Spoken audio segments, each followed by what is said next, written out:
ಮತ್ತೆ ಅಸ್ಥಿರಗೊಳಿಸೋದಕ್ಕೆ ಪ್ರಯತ್ನ ನಡೀತಾ ಇದೆಯಾ ಅನ್ನುವಂತಹ ಪ್ರಶ್ನೆ ಮೂಡ್ತಾ ಇದೆ. ವೇದಿಕೆ ಮೇಲೆ ಸಿಎಂ ಸಿದ್ದರಾಮಯ್ಯ ಹೊಸ ಬಾಂಬ್ ಒಂದನ್ನ ಸಿಡಿಸಿದ್ದಾರೆ.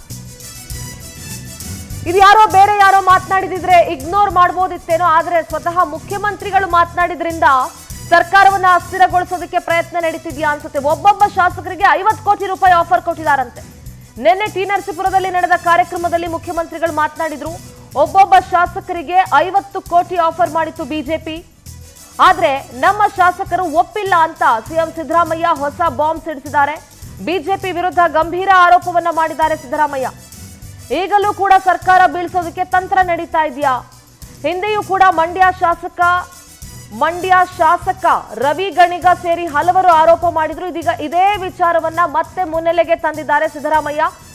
ಹೀಗಾಗಿ ಈಗಲೂ ಕೂಡ ಸರ್ಕಾರವನ್ನ ಅಸ್ಥಿರಗೊಳಿಸೋದಕ್ಕೆ ಪ್ರಯತ್ನ ನಡೀತಾ ಇದೆಯಾ ಅನ್ನುವಂಥ ಪ್ರಶ್ನೆ ಮೂಡ್ತಾ ಇದೆ.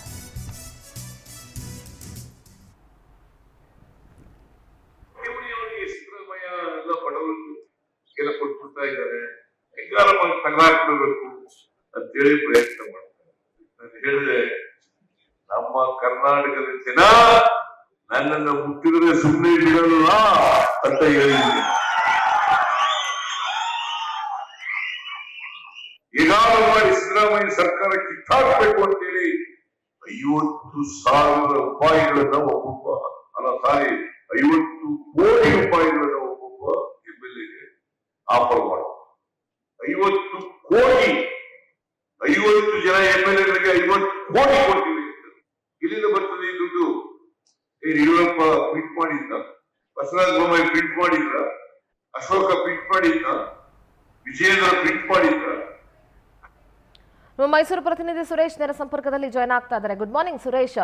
ಸಿದ್ದರಾಮಯ್ಯನವರು ಹೊಸ ಬಾಂಬ್ ಸಿಡಿಸಿದ್ದಾರೆ. ಅಂದ್ರೆ ಇನ್ನೂ ಕೂಡ ಸರ್ಕಾರವನ್ನ ಅಸ್ಥಿರಗೊಳಿಸುವಂತ ಪ್ರಯತ್ನಗಳು ನಡೀತಾ ಇದೆಯಾ ಅನ್ನುವಂಥ ಒಂದಷ್ಟು ಪ್ರಶ್ನೆಗಳು ಮೂಡುತ್ತೆ. ಯಾಕೆಂದ್ರೆ 136 ಶಾಸಕರನ್ನ ಒಳಗೊಂಡಿರುವಂತಹ ಈ ಸರ್ಕಾರ, ಜನರಿಂದ ಆಯ್ಕೆಯಾಗಿ ಬಂದಿರುವಂತಹ ಸರ್ಕಾರ ಇನ್ನೂ ಅಸ್ಥಿರಗೊಳಿಸೋದಕ್ಕೆ ಬಿಜೆಪಿ ಪ್ರಯತ್ನಿಸ್ತಾ ಇದೆಯಾ ಅನ್ನುವಂಥ ಒಂದಷ್ಟು ಪ್ರಶ್ನೆಗಳು ಮೂಡುತ್ತೆ.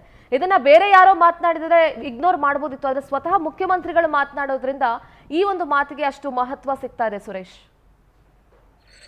ನಿಜಕ್ಕೂ ಕೆಲ ಶಾಸಕರು ಈ ಬಗ್ಗೆ ಮಾತನಾಡಿದಂತ ಸಂದರ್ಭದಲ್ಲಿ ಅದು ಅವರವರ ವೈಯಕ್ತಿಕ ವಿಚಾರ ಅಂತ ಹೇಳಿ ಹಲವರು ಹೇಳ್ತಾ ಇದ್ರು.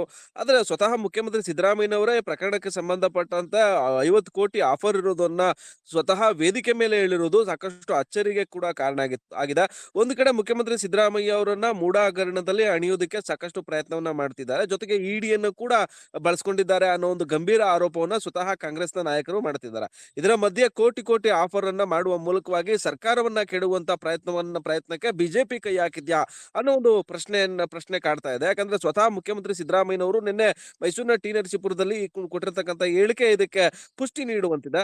50 ಕೋಟಿ ರೂಪಾಯಿ ಆಫರ್ ಗಳನ್ನ ಕೊಟ್ಟು ಒಬ್ಬೊಬ್ಬ ಶಾಸಕರನ್ನ ಖರೀದಿ ಮಾಡಿ ರಾಜ್ಯದಲ್ಲಿ ಹೊಸ ಸರ್ಕಾರವನ್ನ ತರಬೇಕು, ಮುಖ್ಯಮಂತ್ರಿ ಸಿದ್ದರಾಮಯ್ಯ ಅವರ ನೇತೃತ್ವದ ಸರ್ಕಾರವನ್ನ ಅಸ್ಥಿರ ಮಾಡಬೇಕು, ಅವರ ಸರ್ಕಾರವನ್ನ ಕೆಡಬೇಕು ಅನ್ನೋ ಒಂದು ಪ್ಲಾನ್ ಈಗಲೂ ಜೀವಂತವಾಗಿ ಇದೆ ಅನ್ನೋದಕ್ಕೆ ಮುಖ್ಯಮಂತ್ರಿ ಸಿದ್ದರಾಮಯ್ಯನವರು ಕೊಟ್ಟಿರ್ತಕ್ಕಂಥ ಹೇಳಿಕೆ ನಿನ್ನೆ ಸಾಕ್ಷಿ ಆಗಿರ್ತಕ್ಕಂಥದ್ದು.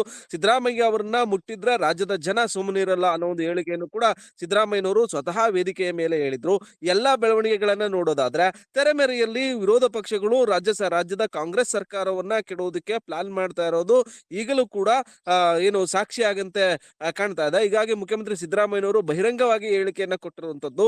ಬಿಜೆಪಿ ನಾಯಕರು ಈ ರೀತಿಯ ಅಸ್ತ್ರಕ್ಕೆ ಕೈ ಹಾಕಿದ್ದಾರೆ. ಒಂದ್ ಕಡೆ ಮೂಢ ಅಸ್ತ್ರ, ಮತ್ತೊಂದು ಕಡೆ ಆಫರ್ ಅಸ್ತ್ರವನ್ನ ಮಾಡುವ ಮೂಲಕವಾಗಿ ರಾಜ್ಯದಲ್ಲಿ ಬಿಜೆಪಿ ಸರ್ಕಾರ ಅಸ್ತಿತ್ವಕ್ಕೆ ಬರೋದಕ್ಕೆ ಕಾಂಗ್ರೆಸ್ ಸರ್ಕಾರವನ್ನ ಅಸ್ಥಿರಗೊಳಿಸೋದಕ್ಕೆ ಪ್ಲಾನ್ ಮಾಡ್ತಾ ಇದ್ದಾರೆ ಅನ್ನೋದು ಕೂಡ ಸಾಕಷ್ಟು ಕುತೂಹಲಕ್ಕೆ ಕಾರಣ ಆಗಿದೆ. ಹೀಗಾಗಿ ಸಿದ್ದರಾಮಯ್ಯನವರು ಕೊಟ್ಟಿರ್ತಕ್ಕಂಥ ಹೇಳಿಕೆ ಸಾಕಷ್ಟು ಆಶ್ಚರ್ಯವೂ ಕೂಡ ಕಾರಣ ಆಗಿರ್ತಕ್ಕಂಥದ್ದು.